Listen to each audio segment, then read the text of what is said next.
Hello class.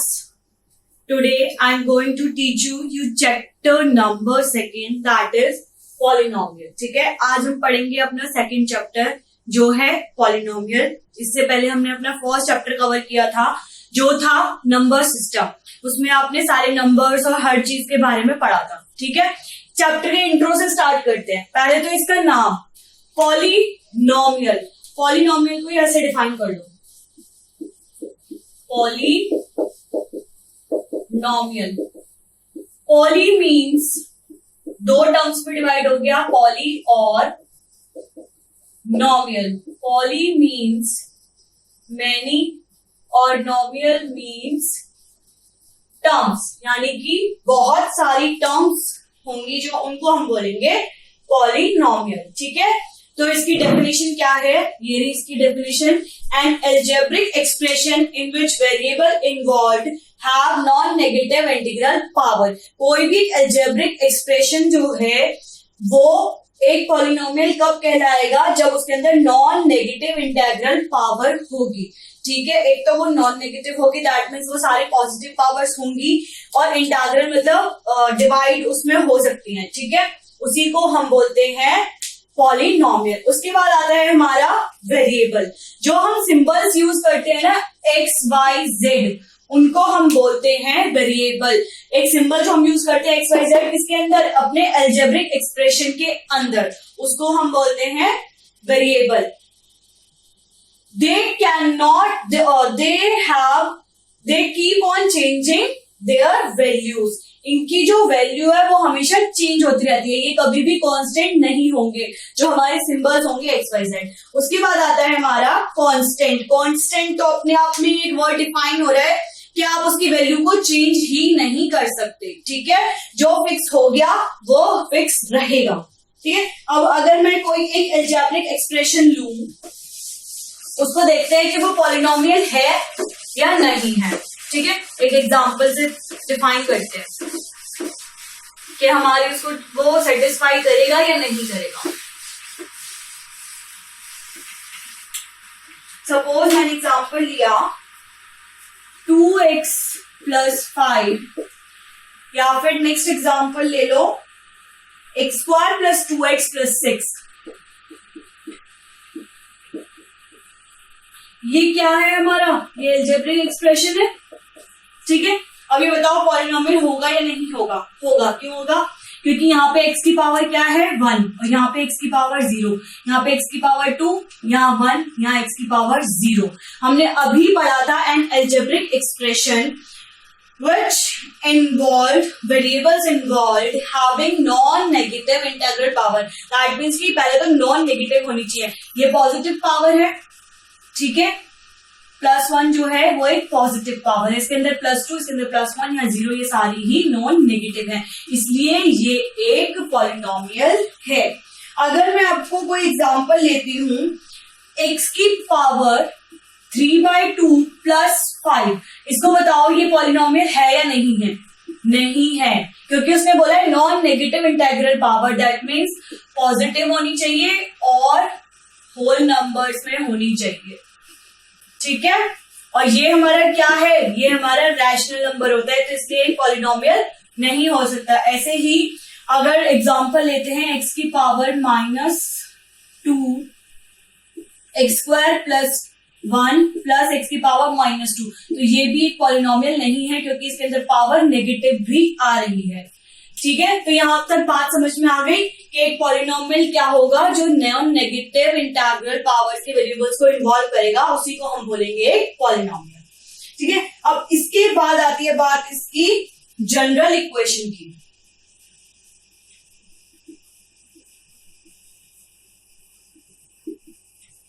General equation of a polynomial.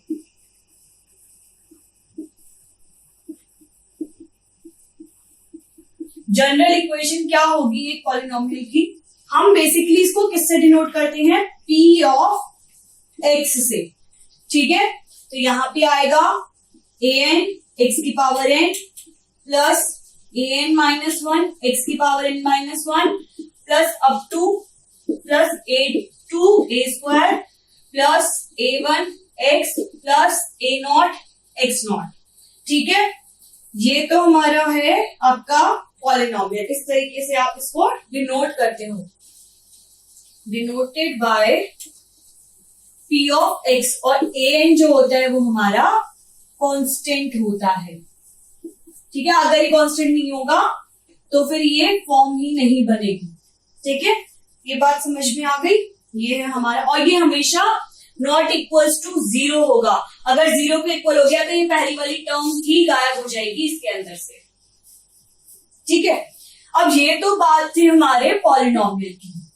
अब हम क्या करेंगे, on the basis of degree and on the basis of terms हम इसको डिफाइन करेंगे या इसका नाम देंगे, क्योंकि आपको पता है इसके अंदर बहुत सारी टर्म्स यूज हो रही है। टर्म तो आपको पता है, ठीक है, ये सारी क्या है, ये अलग अलग पॉलिनोमियल की अलजेब्रिक एक्सप्रेशन की टर्म्स हैं। अगर यहाँ तो n नंबर ऑफ टर्म्स है, अगर मेरे पास सिर्फ एक्स स्क्वायर प्लस एक्स होता तो मैं इसको क्या कहूंगी, ये तो मुझे पता ही नहीं है।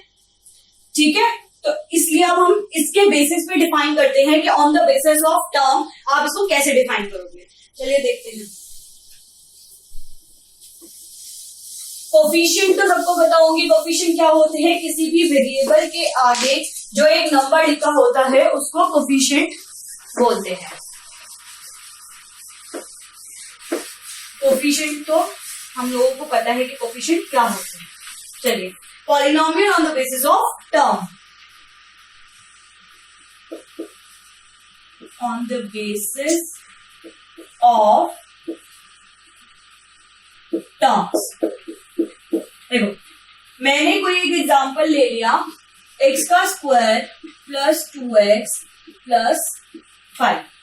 ठीक है, अब इसके अंदर कितनी टर्म्स यूज हो रही हैं, इसके अंदर 3 टर्म्स यूज हो रही है। 3 टर्म्स को यूज कर एक हमारा अलजेब्रिक एक्सप्रेशन बना है। ठीक है, तो यहां पे लिख लो टर्म्स और यहां पे पॉलिनोमियल का नेम।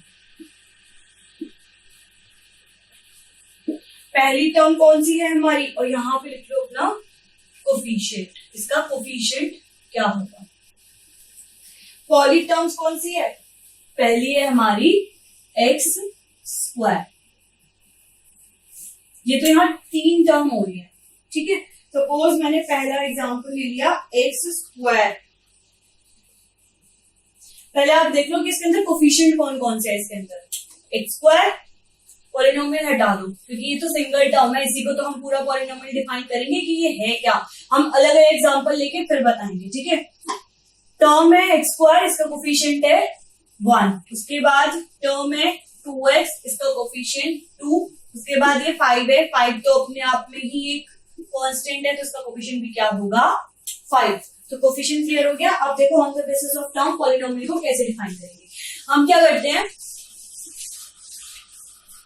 ये तो हमने ले लिया टर्म, यहां हमने ले लिया पॉलिनोमियल।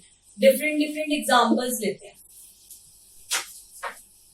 पहला एग्जांपल हमने लिया इसका 5x क्यूब। अब जो 5x क्यूब है इसके अंदर सिंगल टर्म है तो इसको हम बोलते हैं मोनोमियल।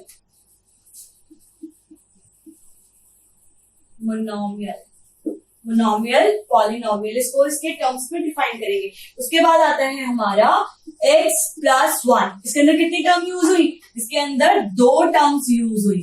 ठीक है, इसको हम बोलेंगे बायनोमियल। उसके बाद अगर हमने कोई एक एग्जांपल लिया, इसके अंदर 8 टर्म है, 5x क्यूब पूरी 8 टर्म है, इसको बोलते हैं हम मोनोमियल पॉलिनोमियल। इसको डिफाइन करते हैं x प्लस 1, 2 टर्म्स है तो ये होता है हमारा बायनोमियल। उसके बाद अगर आता है x square plus 2x plus 5, इसके अंदर कितनी टर्म है, इसके अंदर 3 टर्म है, इसको हम बोलते हैं क्या आपका ट्राइनोमियल। ठीक है, तो तीनों बेसिस पे हम इसको क्या क्या बोलते हैं वो हमने डिफाइन कर दिया। ठीक है, पहले में जब 1 है तो उसको हम बोलते हैं मोनोमियल, दूसरे में 2 है तो उसको हम बोलते हैं बायनोमियल, तीसरे में 3 है उसको बोलते हैं हम trinomial. Now on the basis of degree, degree के बेसिस पे आप इसको कैसे डिफाइन करोगे हम वो देखेंगे। ऑन द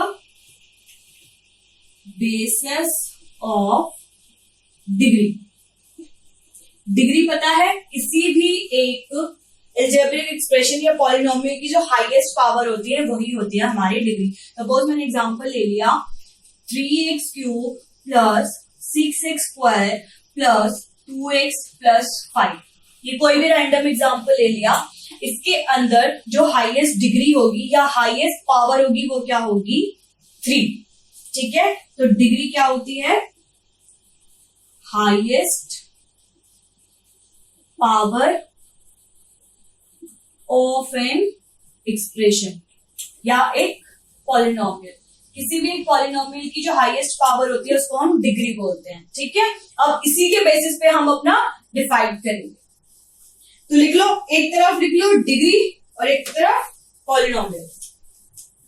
यहां तो हमने लिख लिया डिग्री, यहां पे पॉलिनोमियल का नेम। डिग्री अगर 0 है तो पॉलिनोमियल होगा हमारा कांस्टेंट। सपोज यहां सिर्फ होता 5, तो यहां x क्या है 0 है। ठीक है, तो ये कांस्टेंट होगा क्योंकि 5 जो होता है वो क्या होता है कांस्टेंट। उसके बाद अगर डिग्री 1 है तो पॉलिनोमियल क्या होगा, वो होगा लीनियर पॉलिनोमियल। कैसा पॉलिनोमियल होगा, लीनियर पॉलिनोमियल। एग्जांपल ले लो, एग्जांपल हम ले लेते हैं 4x प्लस 3। तो इसके अंदर हाईएस्ट पावर क्या है 1 है, यहाँ पे x के साथ क्या, g के साथ क्या होगा x की पावर 0। ठीक है, अगर डिग्री हो 2 तो इसको हम क्या बोलेंगे क्वाड्रेटिक। Quadratic polynomial. इसका एग्जांपल ले लो 6x square plus 2x plus 1। ठीक है, हाईएस्ट पावर क्या है 2 है। अगर यहीं पे डिग्री हो 3 तो उसको हम क्या बोलते हैं क्यूबिक पॉलिनोमियल। 3 डिग्री को क्या बोलेंगे क्यूबिक पॉलिनोमियल। एग्जांपल ले लो x cube plus y square plus 1x plus 7।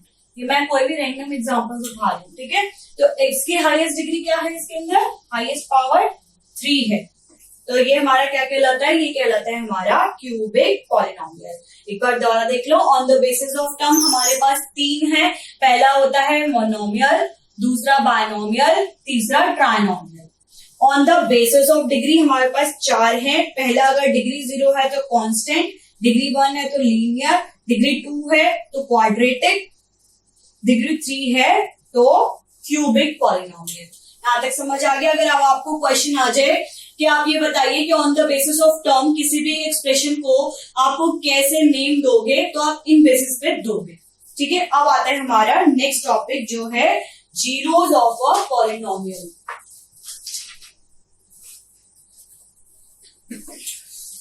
Zeros of a polynomial क्या होता है, सपोज कोई भी हमारे पास एक एक्सप्रेशन दे रखा है। ठीक है, उसके अंदर हमने उस वेरिएबल की कोई भी वैल्यू पुट कर दी लेट करके। अगर वो उसको 0 करता है तो वो उसका फैक्टर होगा और वो ही कहलाएगा जीरोस ऑफ अ पॉलिनोमियल। चलिए देखते हैं क्या है ये zeros of a polynomial. Zeros of a polynomial.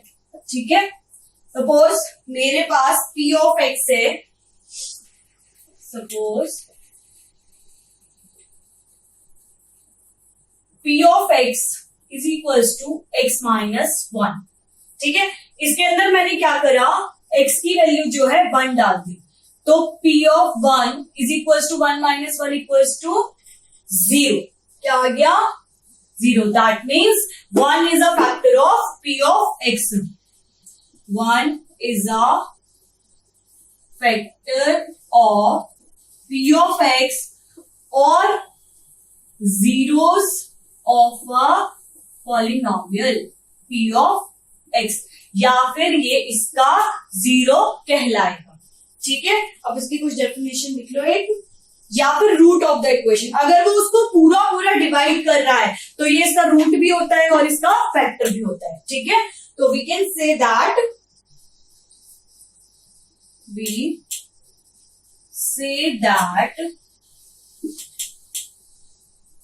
a zero of a polynomial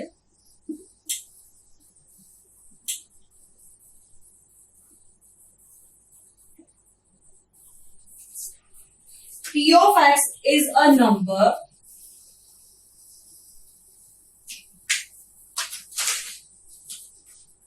p of x is a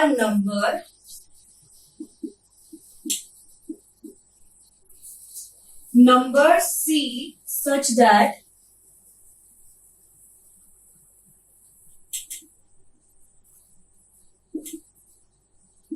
P of C is equals to 0। ये होता है हमारा जीरोस ऑफ अ पॉलिनोमियल, ठीक है। किसी भी वेरिएबल या पॉलिनोमियल के अंदर आप x की वैल्यूज डालते जाओ, अगर वो उसको जीरो कर रहा है तो वो इसका जीरोस ऑफ अ पॉलिनोमियल होगा, अगर नहीं कर रहा तो वो जीरोस ऑफ अ पॉलिनोमियल नहीं होगा, ठीक है। या फिर आप बोल सकते हैं कि उसका फैक्टर भी होगा। अब इसके बाद आता है हमारा रिमाइंडर थ्योरम। अब ये रिमाइंडर थ्योरम आप लोगों ने अपनी छोटी क्लासेस में 6th 7th 8th में एक टर्म पढ़ी होगी, dividend is equals to divider into quotient plus remainder. ये सब लोगों ने पढ़ा है, ठीक है। उसी से ही हम इस रिमाइंडर थ्योरम को प्रूव करेंगे। रिमाइंडर थ्योरम बेसिकली क्या है कि कोई भी आपने किसी भी उसका रिमाइंडर निकाला, अगर वो जीरो हो गया तो वो रिमाइंडर थ्योरम को प्रूव कर देगा। अगर मैं एग्जांपल लेती हूं 27 डिवाइड बाय 4, इसको डिवाइड करो 27 4 6 24, रिमाइंडर आ गया 3। ये हमारा रिमाइंडर क्या है, जीरो नहीं हुआ। इसको हम बोलते हैं डिविडेंड, ये हमारा क्वोशिएंट, ये डिवाइजर और ये है हमारा रिमाइंडर। ये फॉर्म आप लोगों ने पढ़ी है, dividend is equals to divisor into quotient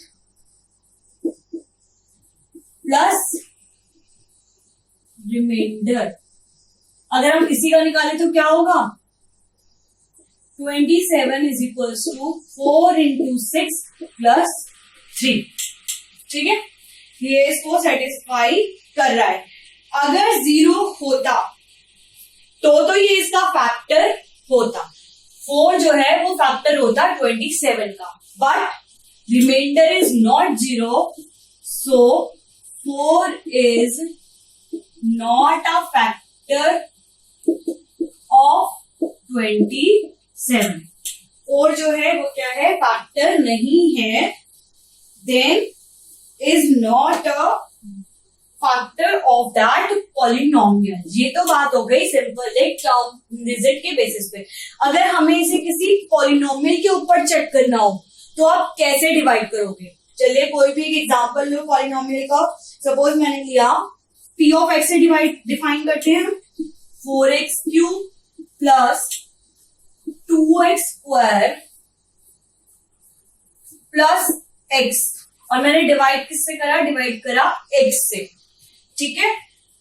x को तो ले लो g ऑफ x, ठीक है। अब क्या करो, अब ऐसे तो मुझे नहीं पता मैं कैसे डिवाइड करूं, मैं क्या करूंगी, इसको अलग अलग करके कर लूंगी। 4x³ divide by x plus 2x² divide by x plus x upon x। ये कट के आ गया 4x², ये आ गया 2x, ये आ गया 1। अब बताओ ये इसका फैक्टर है या नहीं है, है। क्यों है, क्योंकि इसने लास्ट टर्म को पूरा पूरा डिवाइड कर दिया, इसलिए x जो है is a factor of this polynomial. x is a factor of polynomial p of x। p of x क्या है, 4x³ plus 2x² plus x, ठीक है, क्योंकि ये इसको पूरा डिवाइड कर रहा है। अब आता है हमारा इसी के अंदर सेकंड मेथड, ठीक है। सेकंड मेथड में आप कैसे करोगे? सेकंड मेथड में हम इसको डिवाइड करके देखेंगे कि डिवाइड होगा कैसे। यहां तो हमने डायरेक्ट कर लिया कि ये इसको हमने इससे माइनस कर दिया पावर्स को और ये पूरा हो गया। अब डिवाइड करके देखते हैं कि पॉलिनोमियल को आपस में डिवाइड कैसे करते हैं।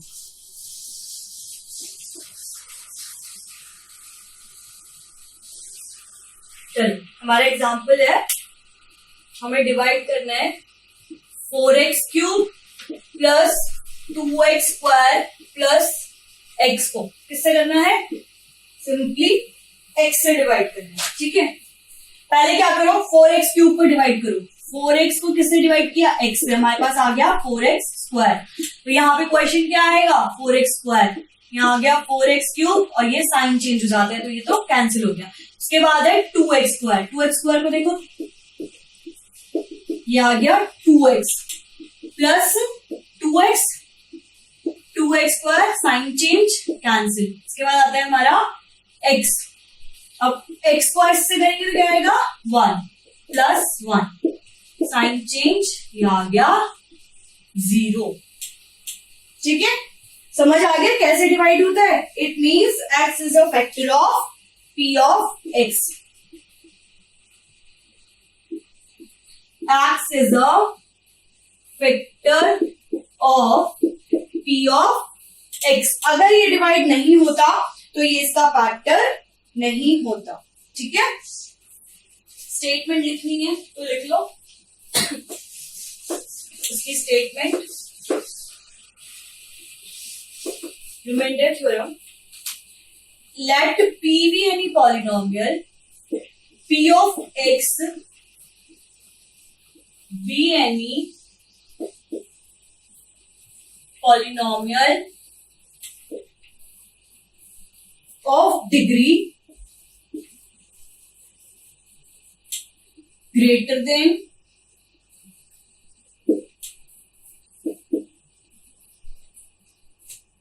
or equals to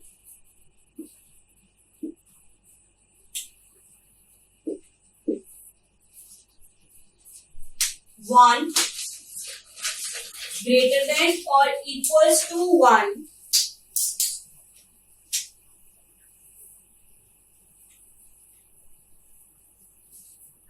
and let a be any real number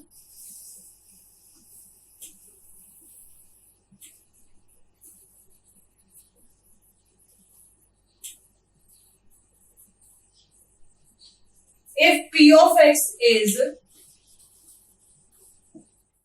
divided by the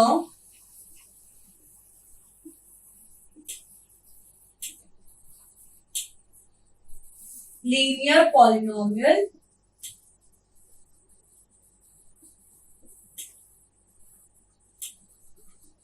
x minus a।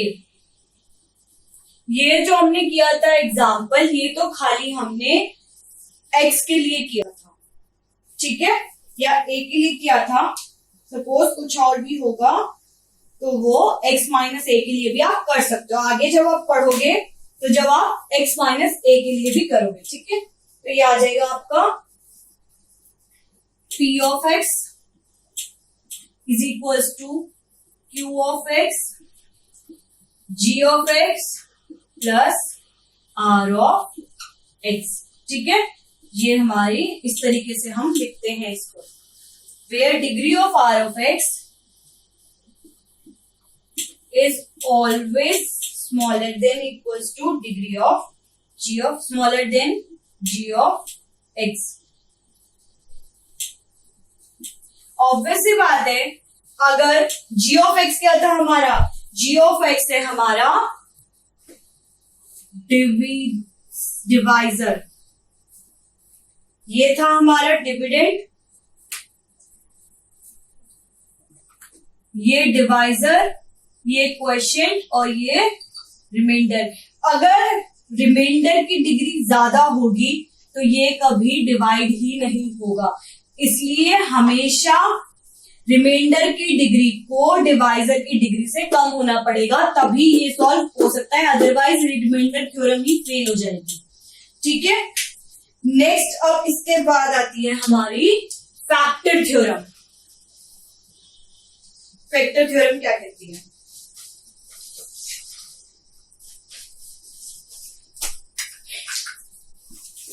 Factor theorem में कुछ नहीं करना, हम फैक्टर्स करके देखेंगे कि वो सेटिस्फाई हो रहे हैं या नहीं हो रहे हैं, और जितनी डिग्री होगी एक किसी भी पॉलिनोमियल अलजेब्रिक एक्सप्रेशन की, उतने ही उसके हमेशा फैक्टर्स आते हैं। मैं अभी समझाती हूँ, आपको समझ आ जाएगा। पहले फैक्टर थ्योरम लिख लो, है क्या?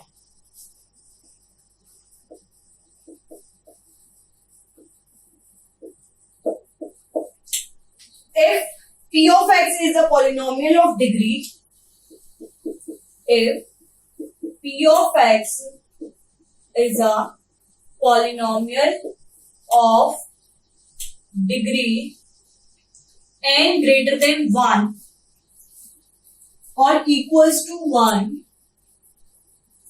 and a is any real number, then x minus a is a factor of p of x if first condition होगी कि p of x को जीरो होना पड़ेगा। ठीक है, और सेकंड है if p of a is equals to 0, p of a 0 कब होगा? p of a equals to 0 if x minus a is a factor of p of a।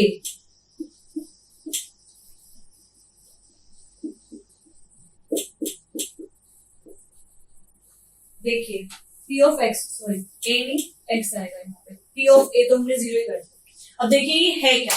Factor theorem कहती है कि if p of x is a polynomial of degree n greater than equals to 1, n की degree क्या होगी? हमेशा 1 से ज्यादा या बराबर। 0 डिग्री पे तो ये कभी होगा ही नहीं।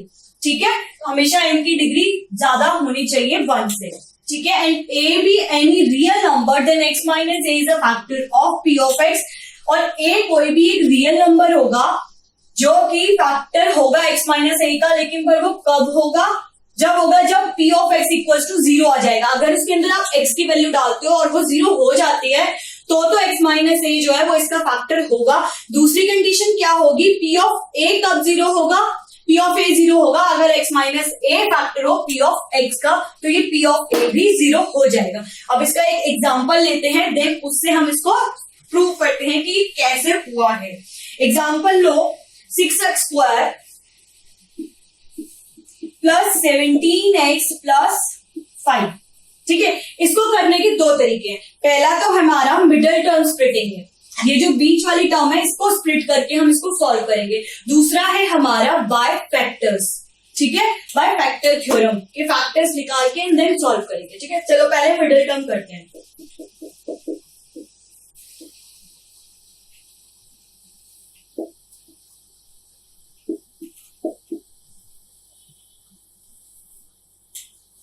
My middle term splitting.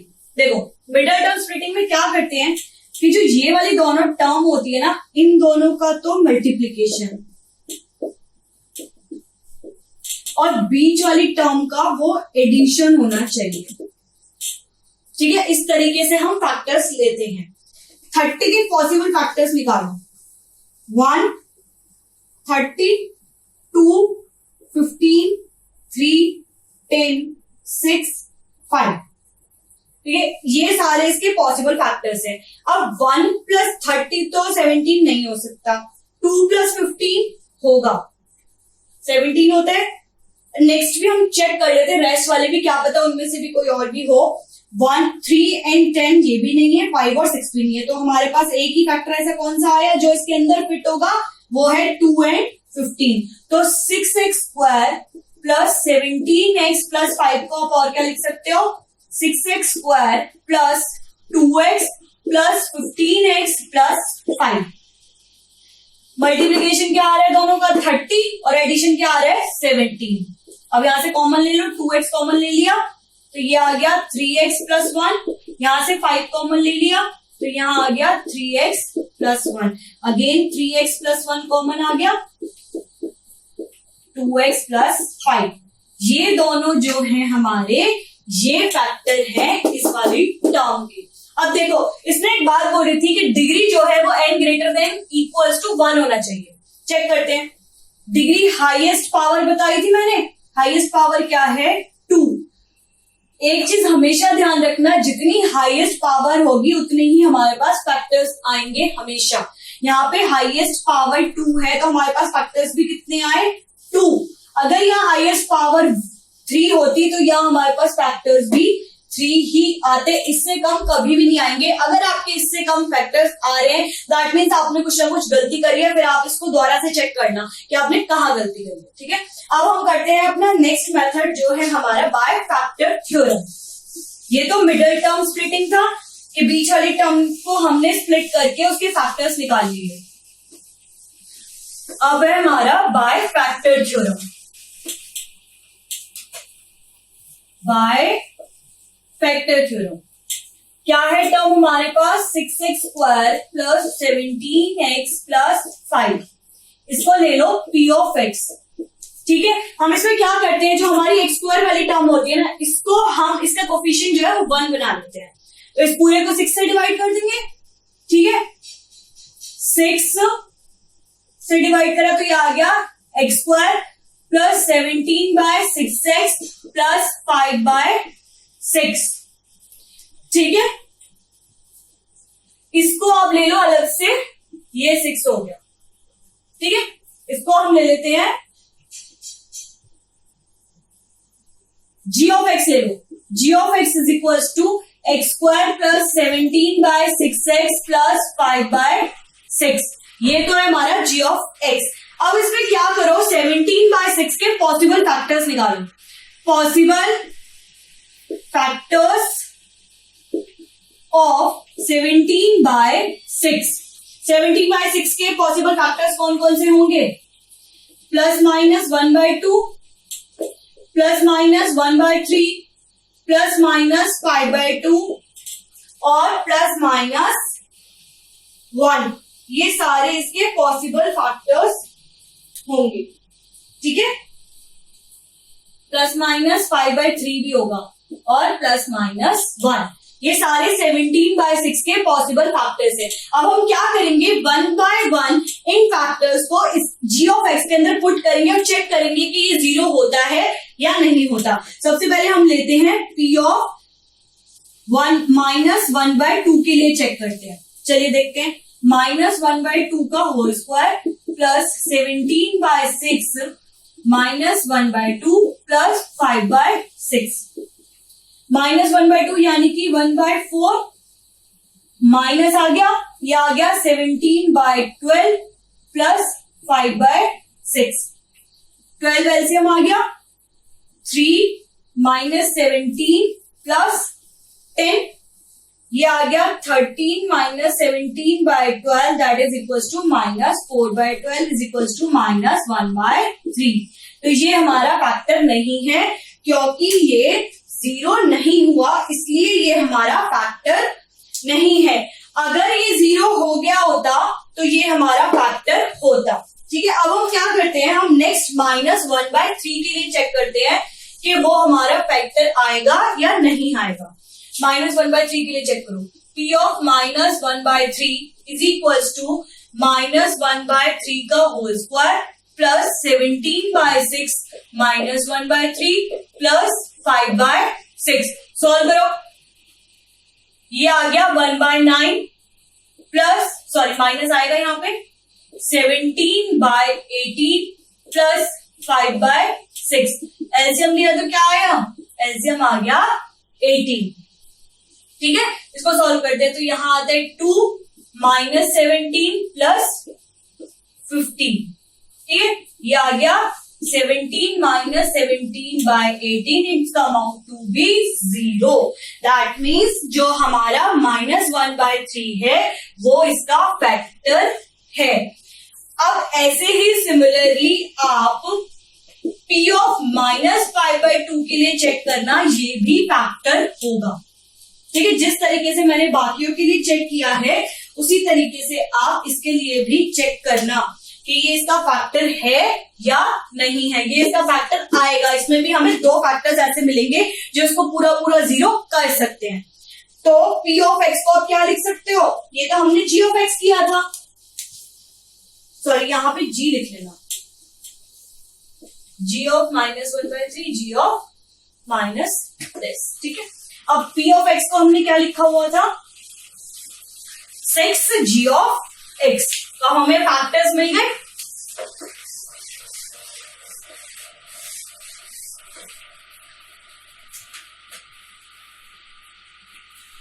So x plus 1/3 and x plus 5/2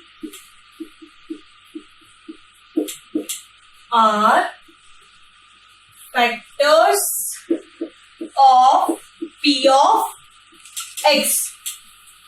ठीक है, ये अगर g ऑफ x के फैक्टर हैं तो ये p ऑफ x के भी होंगे। तो 6x² plus 17x plus 5 is equals to 6x plus 1/3 x plus 5/2। आप इसको ऐसे भी लिख सकते हो। ठीक है, अब इसको मैं सॉल्व करती हूँ। 3x प्लस 1/3 2x प्लस 5/2, ये आ गया 6 3x प्लस 1 2x प्लस 5/6, ये कैंसिल हो गया। तो फैक्टर्स क्या आ गए, 3x प्लस 1 और 2x प्लस 5। कितने फैक्टर्स निकल के आए, हमारे पास आए 2 फैक्टर्स। इसी तरीके से हम निकालते हैं अपने फैक्टर थ्योरम से।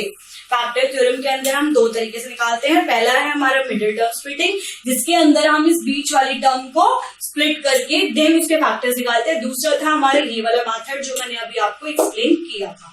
ठीक है, लास्ट अब हमारी कुछ अलजेब्रिक आइडेंटिटीज हैं जिनके बेसिस पे आप ये अपना पूरा चैप्टर जो है वो सॉल्व कर सकते हो। देखिए क्या है वो आइडेंटिटीज हमारी अलजेब्रिक। कुछ आइडेंटिटीज तो आपने अपनी छोटी क्लासेस में पढ़ रखी है, कुछ मैं बता देती हूँ।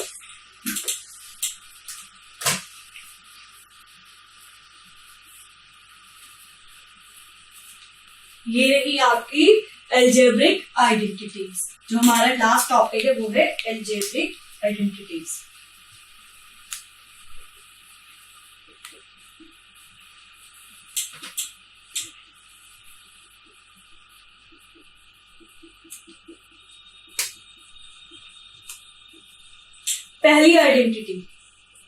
पहली है हमारी x प्लस वाई का होल स्क्वायर। ये होता है x² plus y² plus 2xy। ठीक है, दूसरी आइडेंटिटी क्या है, x माइनस वाई का होल स्क्वायर। ये होता है x² plus y² minus 2xy। Third है हमारी x प्लस a और x प्लस b। इसके अंदर हम क्या करेंगे, इसको इससे भी मल्टीप्लाई करेंगे और इसको इससे भी। x plus b plus a x plus b। ये आ गया x² plus bx plus ax plus ab। x² plus a plus b x plus ab। ये थी थर्ड आइडेंटिटी। अब आती है fourth, x plus y plus z का whole square.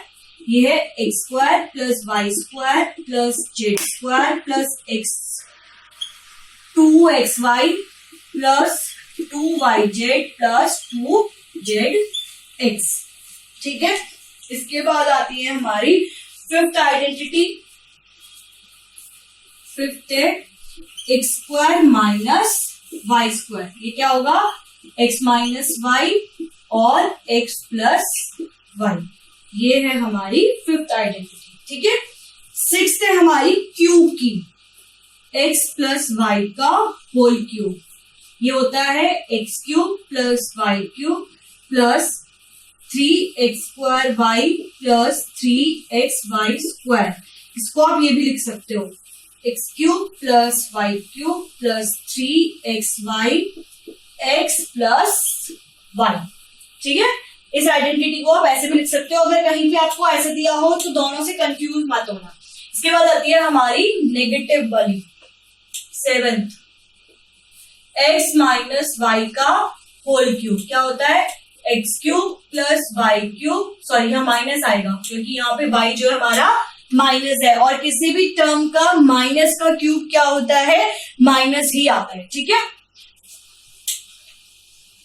Minus 3x square y plus 3x y square.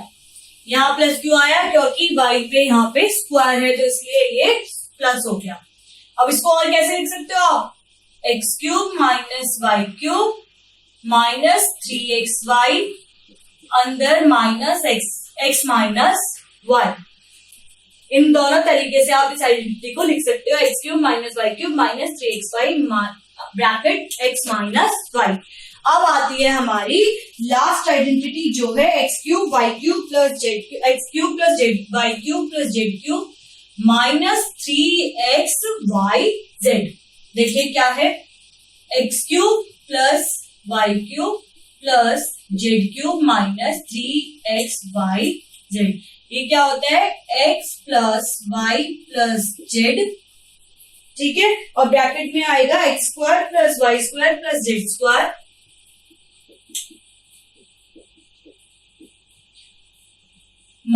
Plus x z plus x y आएगा पहले, y z plus z x, sorry ये minus के होंगे तीनों। लास्ट आइडेंटिटी क्या है, हमें निकालना है x cube plus y cube plus z cube minus 3xy z. वो किसके इक्वल होगा, x plus y plus z bracket x square plus y square plus z square minus x y minus y z और minus z x. ये हमारी कुछ 8 identities हैं जिनको use करके आप अपने इस पूरे चैप्टर के किसी भी क्वेश्चन को सॉल्व कर सकते हो, ठीक है। तो जल्दी से एक बार रिकॉल कर लेते हैं आज हमने इस चैप्टर में क्या पढ़ा। पहले हमने पढ़ा कि पॉलिनोमियल्स क्या होते हैं, फिर उसके बाद वेरिएबल और कांस्टेंट। वेरिएबल हमें पता है कि उसकी वैल्यू कभी भी फिक्स नहीं होती, वो चेंज होती रहती है जो भी हम सिंबल यूज करते हैं, ठीक है। नेक्स्ट आता है हमारा कांस्टेंट। कांस्टेंट की वैल्यू हमेशा फिक्स होती है, वो कभी भी चेंज नहीं होती है। उसके बाद हमने पढ़ा जीरोस ऑफ अ पॉलिनोमियल, ठीक है, कि आप पॉलिनोमियल का जीरो कैसे निकालेंगे। उसको उसके अंदर फिक्स करने के बाद अगर आपकी वैल्यू 0 आ गई तो वो जीरोस ऑफ अ पॉलिनोमियल होगा, अदरवाइज वो नहीं होगा। देन आता है हमारा रिमाइंडर थ्योरम। हमने रिमाइंडर को सॉल्व करा, अगर रिमाइंडर 0 है तो कोई भी डिविडेंड जो होता है वो उसका फैक्टर होगा, अदरवाइज नहीं होगा। उसके बाद हमने पढ़ी थी फैक्टर थ्योरम। फैक्टर थ्योरम में हमने 2 तरीके से पढ़ा था, पहला था हमारा मिडिलटन स्प्लिटिंग, दूसरा था हमारा बाय फैक्टर मेथड, ठीक है। एंड देन लास्ट में ये कुछ आइडेंटिटीज हैं जिनसे हम अपना पूरा चैप्टर सॉल्व कर सकते हैं, ठीक है। सो आई होप आपको ये बहुत अच्छे से क्लियर हो गया होगा। Thank you.